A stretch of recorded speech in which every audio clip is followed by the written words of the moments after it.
Growing up in my household, education was always of the utmost importance. My parents always encouraged me to do well in school. In fact, it was my grandmother who insisted that my parents enroll me in the Methuen public schools, because at the time, and it's still true to this day, Lawrence Public Schools, weren't really doing well. You know what I mean? They were chronically underperforming or whatever.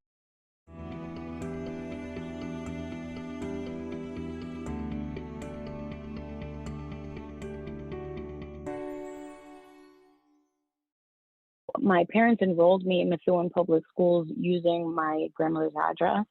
And I started at the Oakland Ave school. Unfortunately, there was a fire that happened right next door to my home.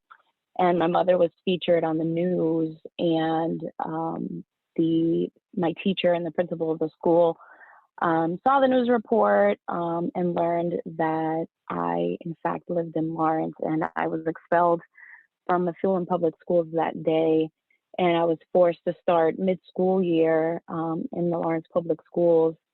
And it was my first kind of like eye-opening experience as to the inequities that we have between school systems, because I went from going, to a school that was like fully resourced and, really rigorous instruction to the General Donovan School. And so the class sizes were bigger. I remember it being majority Latinx versus a Methuen. It was just different demographics. And it was just hard for me as a kid in the first grade to start like middle of the school year. And it was just a drastic kind of change as to what I was experiencing in my schooling. And so I ended up going to Central Catholic. And my transition from Lawrence Public Schools to Central Catholic was really tough. That's when I got a taste to what they call like the achievement gap. But for me, it was really an opportunity gap because I didn't have the same opportunities as kids from other school districts had in terms of my education. I felt like I was 2 years behind the game. What really affected me at the time was just like the culture shock, because I was going from being in a school that was like majority Latinx to attending a school that was majority white, and the culture shock was huge. I was determined to get into, my top school, which was Northeastern, and thankfully I did. I transitioned to Northeastern, and I had really supportive professors there. It wasn't as much of a struggle as it was when I transitioned from Lawrence Public to Central, but it was still tough. I ended up having my son during my middle year of the doctorate program at Northeastern. I was determined to finish because I had a lot of naysayers around me saying that I was going to fail, that I pretty much ruined my life, when I got pregnant. And I knew that, I wanted my son to see me and be proud of me. And I wanted to be able to provide for him. So I think that's what really motivates me when I do all my education justice activism work, is because, I've been through these issues firsthand. Like I know that there's, systemic issues. I know that there's barriers to success for students in our educational system.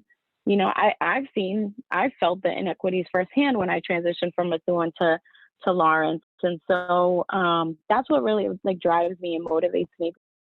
My kind of work with the Lawrence School Committee and like my education activism work really started because of my experiences working for Lawrence Public Schools. I was working as a physical therapist in the special education department. As a physical therapist in special education, like I personally dealt with harassment and discrimination. If I can shine a light on a problem and try to use the gift of education that was given to me, use my privilege, right, as an educated Latina to help find the root causes, solve the issues, right, like address these systemic issues through effective policy.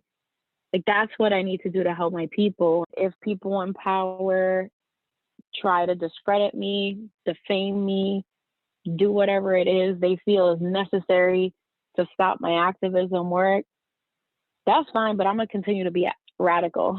So I definitely am proud of the fact that I use my voice and I use my intelligence to help my community out.